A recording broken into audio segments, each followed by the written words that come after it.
మరో breaking news. Telugu Desam party మూడో జాబితా ప్రకటించడంతో మాజీ మంత్రి దేవినేని ఉమాకు చిక్కెదురైంది. తాజాగా విడుదల చేసిన జాబితాలో దేవినేని పేరు లేదు. పెనమలూరు నుంచి బోడే ప్రసాద్, మైలవరం నుంచి వసంత వెంకటకృష్ణ ప్రసాద్ కు టికెట్లు కేటాయించడంతో దేవినేని ఆశించిన బత్తులు ఖాళీ లేకుండా పోయాయి. ఈ తాజా పరిణామంతో దేవినేని వర్గీయులు జీర్ణించుకోలేకపోతున్నారు.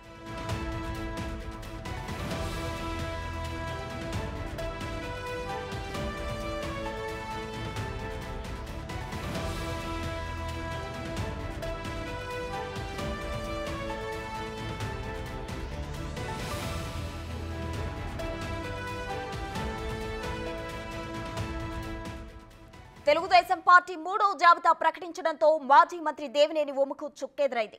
తాజాగా విడుదల చేసిన జాబితాలో దేవినేని పేరు లేదు. పెనమలూరు నుంచి బోడే ప్రసాద్, మైలవరం నుంచి వసంత వెంకటకృష్ణ ప్రసాద్ కు టికెట్లు కేటాయించడంతో దేవినేని ఆశించిన బెర్తులు ఖాళీ లేకుండా పోయాయి. ఈ తాజా పరిణామంతో దేవినేని వర్గీయులు జీర్ణించుకోలేకపోతున్నారు.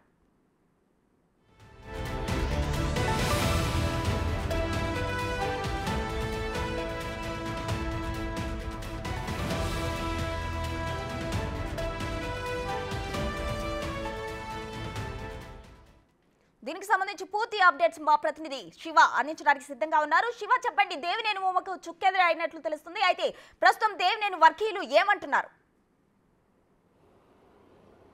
ప్రస్తుతం మొత్తం మీద చూసుకుంటే తెలుగుదేశం పార్టీ కృష్ణా జిల్లా రాజకీయాల్లో తెలుగుదేశం పార్టీ ఆవిర్భావం తర్వాత సంచలనమైన నిర్ణయాలకి ప్రస్తుతం వేదికైంది.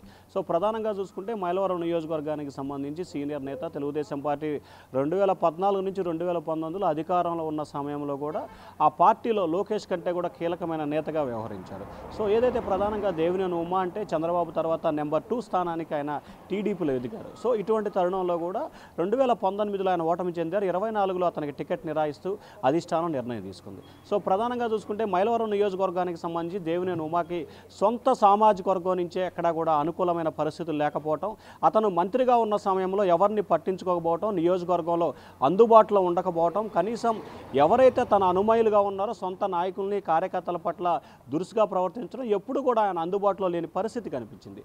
సో ఈ నేపథ్యంలో గత కొంతకాలంగా కూడా ఆయన తీరు పట్ల అధిష్టానంతో పాటుగా నాయకులు కూడా తీవ్రస్థాయిలో అసంతృప్తి, ఆగ్రహాలు వ్యక్తం చేశారు.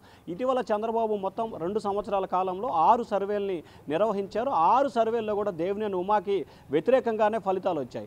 ఇటీవల వసంత కృష్ణ ప్రసాద్ చేరిన తర్వాత కూడా ఒక సర్వే చేయడంతో పాటు ఐవీఆర్ఎస్ ద్వారా వసంత కృష్ణ ప్రసాద్, దేవినేని ఉమా వీరిద్దరికి వేరువేరుగా కూడా సర్వేలు చేసిన సమయంలో కూడా వసంత కృష్ణ ప్రసాద్కే ఎక్కువగా కూడా ప్రజల నుంచి మద్దతు లభించిన పరిస్థితి కనిపించింది. ఈ నేపథ్యంలో వసంత కృష్ణ ప్రసాద్కి టికెట్ ఇస్తూ అధిష్టానం నిర్ణయం తీసుకుంది. ఇక మరొక వైపు గత 6 నెలల కాలంగా కూడా దేవినేని ఉమాకి టికెట్ లేదని చెప్పి చంద్రబాబు డైరెక్ట్గానే చెప్పారు. అనేక సందర్భాల్లో కూడా ఆయన కొంత అసంతృప్తి వ్యక్తం చేసినా కానీ గత 20 రోజుల క్రితం కూడా అతనికి సంబంధించి కూడా ప్రధానంగా ఏదైతే ఒక అంశం ఉందో, ఖచ్చితంగా నేను చంద్రబాబు కుటుంబ సభ్యుడిని, నాకు పార్టీ చంద్రబాబు కుటుంబం చాలా ముఖ్యం, చంద్రబాబు ఎటువంటి నిర్ణయం తీసుకున్నా దానికి 100కు 100% కట్టుబడే ఉంటానని చెప్పి ఆయన కరాఖండిగా చెప్పిన పరిస్థితి కనిపించింది. సో ఈ నేపథ్యంలో ఏదైతే చంద్రబాబుకు సంబంధించి తీసుకున్న నిర్ణయంతో పట్ల దేవినేని ఉమా అభిమానులు అయితే కొంత అసంతృప్తి, ఆగ్రహంతో ఉన్న మాట అయితే వాస్తవం.